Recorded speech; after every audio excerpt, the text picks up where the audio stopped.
callas? ¿Por qué no te callas? Calla. ¿Por qué no te callas? En el cómic podemos gozar de la literatura y el mundo de la plástica.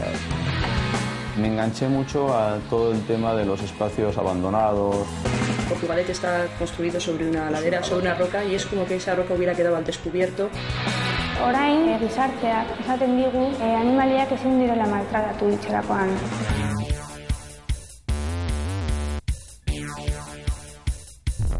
Me acuerdo que estaba viendo los telediarios, salía el rey.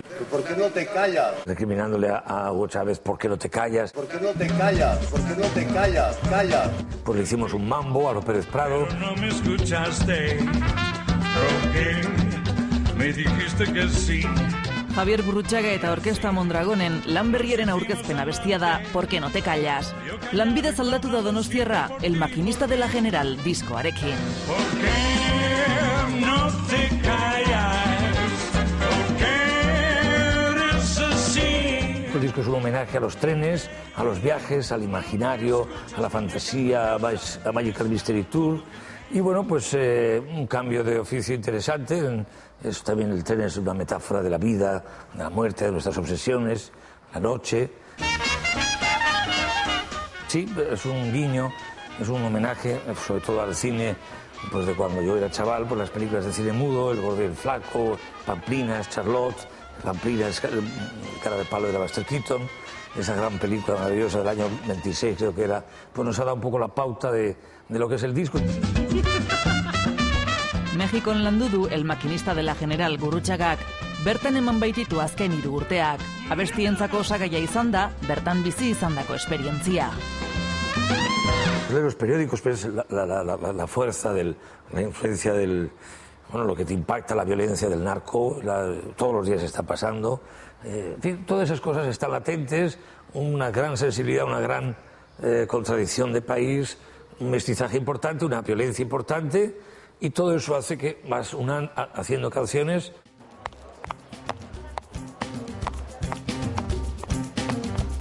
Hamasei kantu grabatu ditu, horietako 12 Mexikoko musikariekin landu ditu, Molotov taldeko Mikirekin, Betsy Pekaninsekin eta Tiare Eskandarekin, baita Sara Montielekin ere. Beste laurak kantu ezagunen moldaketak dira. Ahí está Noco con Molotov, pasó cerca la bala, en el caso del Guillo, el Mambo Rock, ¿Por qué no te callas? Hay temas, versiones de temas que nos han influido, pues desde el Suzy Q hasta el I'm So Tired de los Beatles, el Lipe Blanco. Hay una cierta psicodelia muy de los años 60, 70.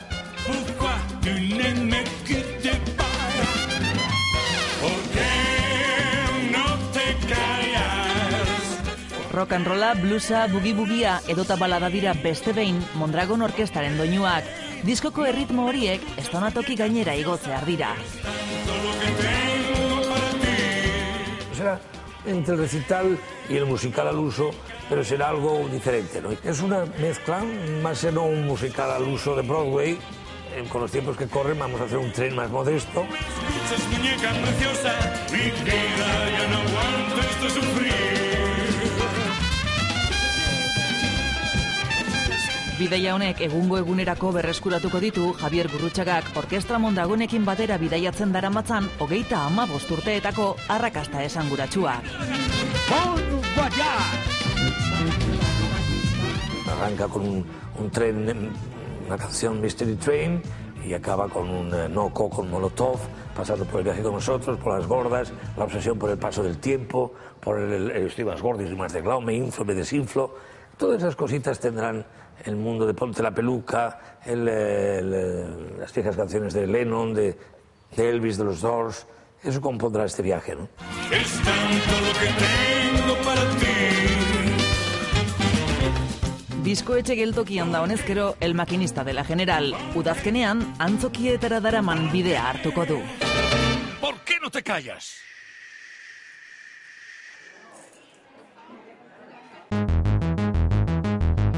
To a revolution, a revolution,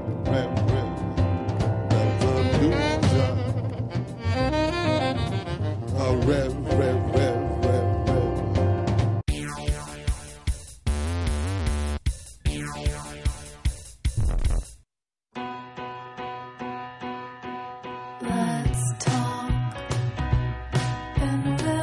Komikiak berak komikiari eginiko omenaldia.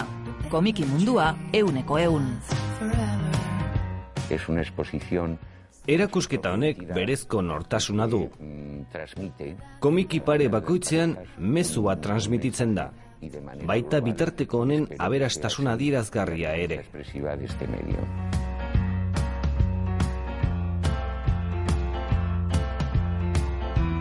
Erakusketak aurrez aurre jartzen ditu sortzaile handien obrak eta gaur egungo egileen bertsioak. Jolas horretan batzuetan mehea eta besteetan agerikoa, parodia iraultzaileak, birsortze parte hartzaileak eta hizketaldi interesgarriak daude.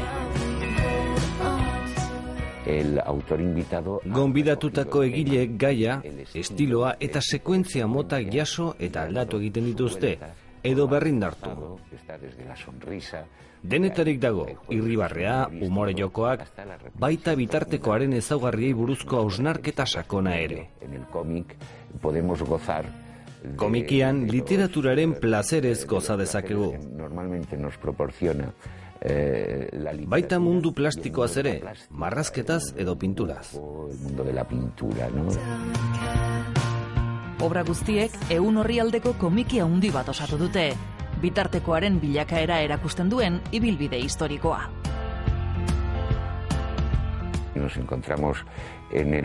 Komikiaren hastapenekin egingo dugu topo, Winsor McCayren lan batekin hain zuzen. Egile hau klasiko handi bada eta munduko erreferentziarik handienetakoa. 2000 urte inguruan bukatuko da egile ezagunekin. Gaiaren zein edukiaren ikuspuntutik beraien esperimentazioa vanguardistek egin dituzte ezagun.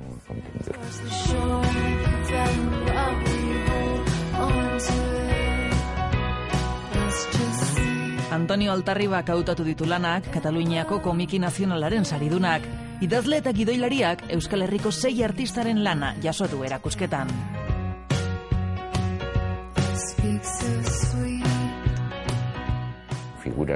Mauro Entrialgo esaterako, ziur aski gure inguruan oihartzun gehien duen egiletariko bat.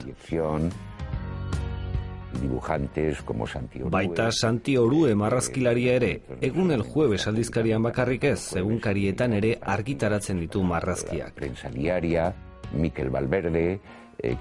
Baita Mikel Valverde ere, ilustratzaile izandakoa eta Bernardo Atxagak bere liburu askotan lagun izan duena.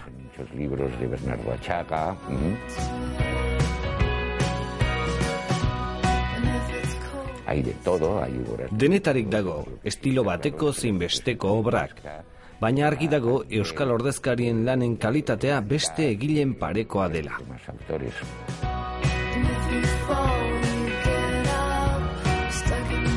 Alondiga komik proiektuak komikilari berriak lagundu ditu beken bitartez. Bultzadorren emaitza da urtebete Anguleman erakusketa. Bertan, Clara Tanitarkek eta Lola Lorentek garatutako lana dago ikusgai.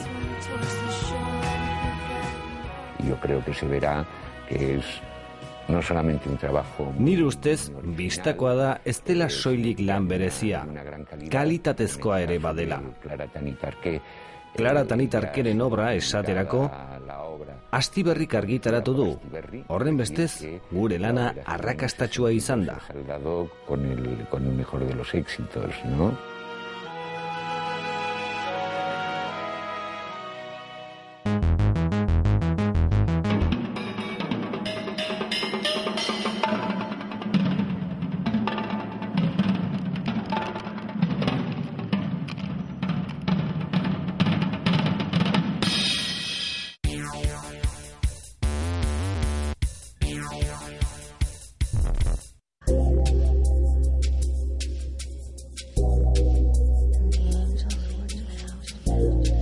Henri Rousseau pintore paristarraren erakusketa dago ikusgai egunotan Guggenheim Museoan. 19. mende bukaerako pintore honi buruzko lehen atzera begikoa da Espainiar estatuan. Rousseau aduan azaina zen. Hastapenetan erretratu misteriotsuak eta Pariseko bizimoduaren estenak margotzen zituen. Geroago, 1904 aurrera, irudimena askatu eta arte surrealistagoa agerrarazi zuen. Arte modernoaren, kubismoaren eta espresionismoaren garapenean eragin handia izan zuten bere lanek. Soldadu frantsesen kontakizunez, argazkiez eta zoo batera eginiko txangoez baliatu zen Rousseau paisaiak irudikatzeko, izan ere etzen Parisetik sekula irten. Batzuek pintura modernoaren aitzindaritzat duten arren, 1905 urterarte etzioten onirizpenik eman bere arteari. 5 urte geroago hil zen. Henri Rousseauren heriotzaren 100. urtemugan, bere lanen atzera begikoa dago ikusgai Guggenheim Museoan irailaren 12 arte.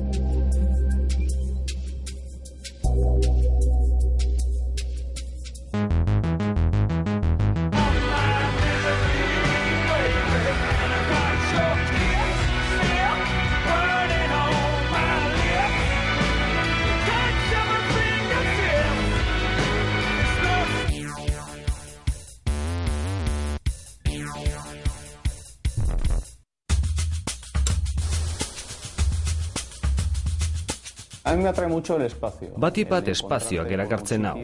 Leku bat topatu eta ez dut aldez aurretik argi ikusten zer kontatu nahi dudan argazkiekin, baizik eta askotan leku horietako koloreek, sakontasunek edo argiek erakartzen dautela. Industria panoramikak, pasabideak, eskilerak. Alfonso Batalla argazkilariaren Despazio erakusketaren bapatekoak dira. Ateratzen ditudan guneak triste eta nostalgikoak izan ohi dira. Itxura hori ematen dute gune hauek, baina ez dira tristeak erabat. Mostra hau egun Bilbon bizi den argazkilari madrildarronen lan guztiaren atzera begikoa da. Batallak gune arkitektonikoekiko duen zaletasuna agerian uzten duten bapatekoak dira. Izugarri gustatzen zait arkitektura argazkigintza. Horregatik arkitektura argazkiak behar duena izaten dut kontuan. Ezaugarri teknikoak ondo begiratu, lerroak bere lekuan egon daitezen, perspektibak ondo zehaztu eta abar.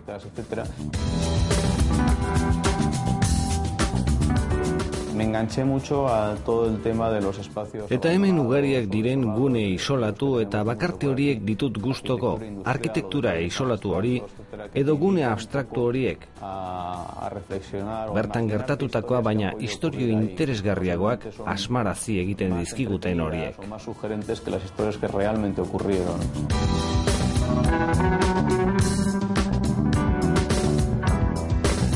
Lehenengo erakusketak orain dela 4 urte egin zituen. Bere irudiak erakusketa areto ezberdinetan izan dira, besteak beste Bilboko Vanguardia Galerian edo Foto Madrid nazioarteko erakusketan.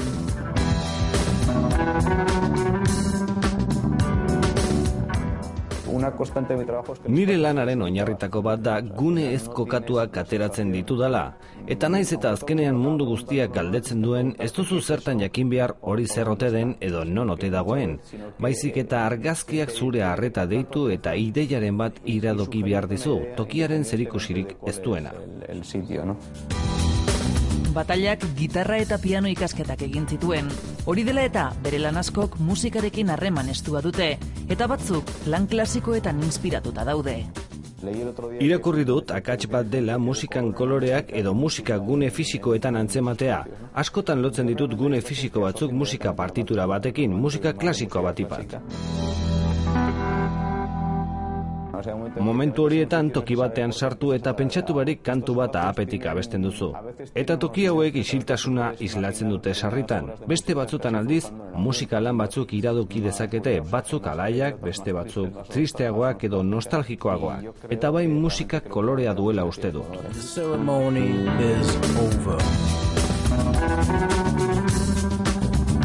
Gune arkitektonikoak eta demografia isolatuak. Alfonso Batallaren Despazio erakusketa, uztailaren 29tik abuztuaren 5 bitartean iraungo duen Donosti Imagen argazkigintza saioaren barruan izango da ikusgai.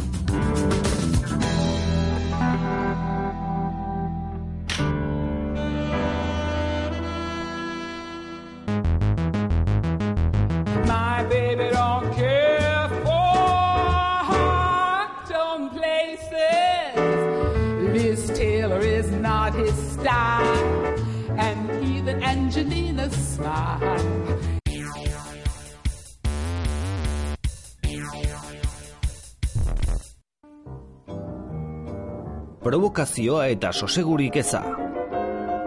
Sedukzioa eta sexu mehatxaria. Gizonezkoa erotismo neurrigabeaz torturatuta. Iradokizun basatiek zalantzan jartzen dute bere zentzumena. Roland Toporren zoramena eta ironia, zentzu onirikoa eta errealismo bortitza islatzen dute, magia eta satira gaiztoa.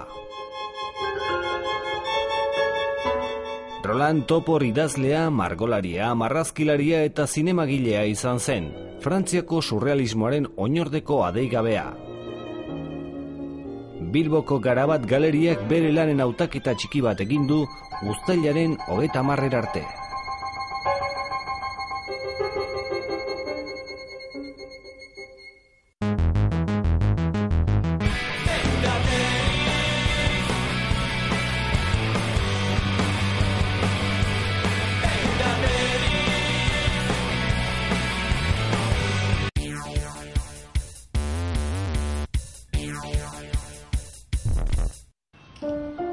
Portugalete, San Rokeko ekipamendua. Zener arkitektura enpresak arroka handi baten inguruan garatu du hiri proiektu hau. Portugalete hegal baten gainean eraiki zen. Arroka bat da, agerian geratutako arroka bat. Hori guztia harri ilun batez dago estalita. Izan ere arbela erabilitugu guztia bateratzeko. Proiektuak egokia izan behar du tokirako, eta hildo horretan nire ustez ondo uztartu dugu ingurumenarekin. Gaztegune bat, gizarte etxe bat, aparkaleku bat eta plaza handi bat bildu ditu San Roke ekipamenduak. Proiektuak hautsi egin du Portugaleteko orografian ohikoa den mailen arteko ezberdintasuna.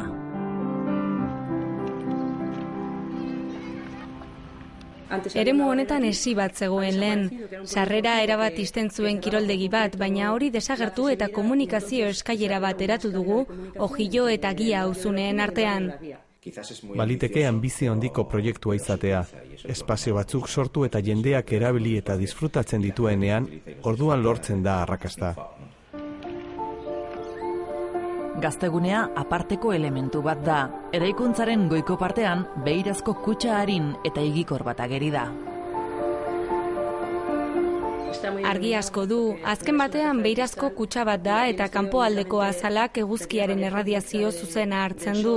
Hala ere, kutxan barrena ikus daiteke eta begiratoki baten modukoa da. Zulatuta dagoen aldeko koloreak zuhaitzen pixelatuta atera ditugu. Horregatik egunez inguru berde bat dela dirudi, eta ez da horren gogorra.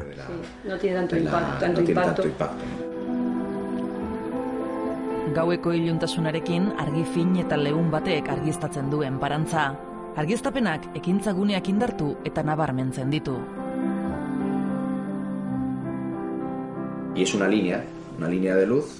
Argimarra bat dago arrapalan eta espazio guztiak argiztatzen ditu.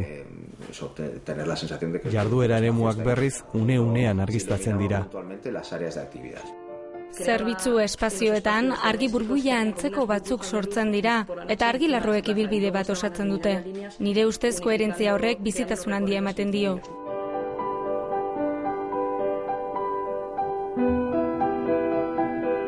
Zener arkitektura Bilbon jaio zen 1956 urtean. Taldeak ibilbide luzea dauka garraio terminaletan, baina azken 20 urteetan izena handiko arkitektura proiektuetan hartu du parte, besteak beste Euskalduna Jauregian, Itsas Museoan eta Beken.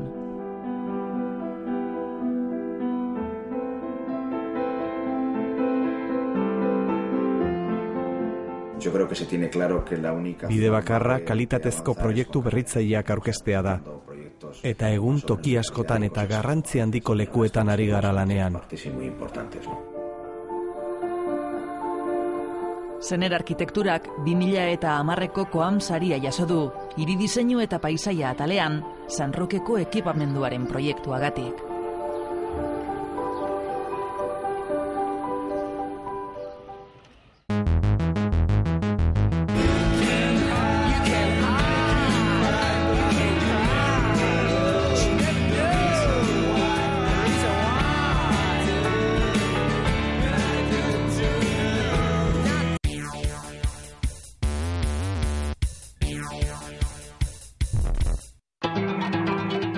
Azken joerak ezarriko dituzten artisten erakusleio berria heldu da.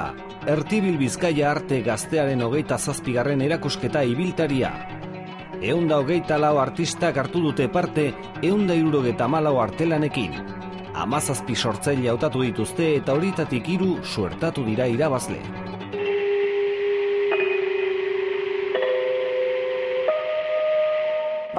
Fikzio bat sortu nahi dut oso oinarrizkoak diren ikurrak erabiliz.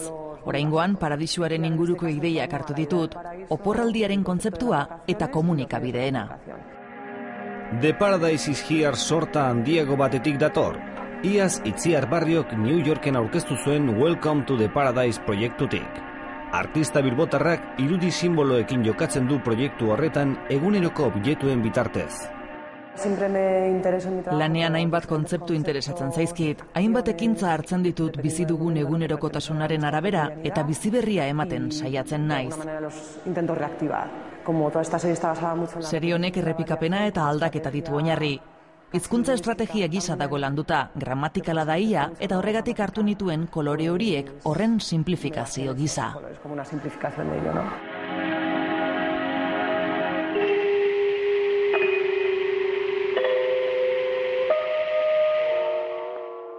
Interesatzen zitzaidana, galtzen ari den tradizio bat dela, festa bat zen azken finean Txerribora, baina orain gero eta gitxiago egiten dira.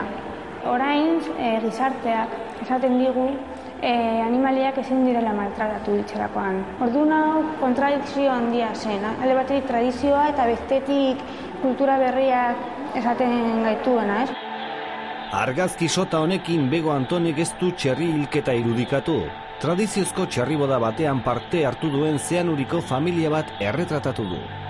Uste dut, txerrialde batera utxita, argazki hauek berez ja potenteak direla eta ez dela beharrezkoa odola eta violentzia gehiago erakustea.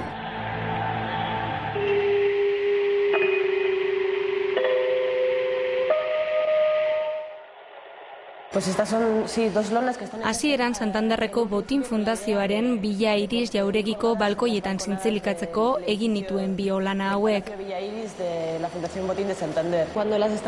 Sortzen ari nintzela bandera gisa eraikuntza batean jartzeko landu nituen, eta beraz jauregiko balkoietako dimentsioak dituzte. Kolore gorria da artelanaren oinarria, gorri bizia eta ia bortitza. Gainean sortzaile bilbotarrak errotuladorez margotu ditu paisaiak eta pertsonaiak. Oso eszena ezberdinak dira biak eta ez badirudi ere lotuta daude. Bata paisaia bat da berezko naturatik kopiatutakoa. Bestea berriz egunkari batean aurkitutako argazki batetik atera nuen bineta bat benetakoa. Ertibil 2010 Bilboko Rekalde aretoan izango da abuztuaren 29 arte. Hortik aurrera, hainbat herritan izango da, besteak beste, Elorrion, Lekeition, Barakaldon eta Galdakaon.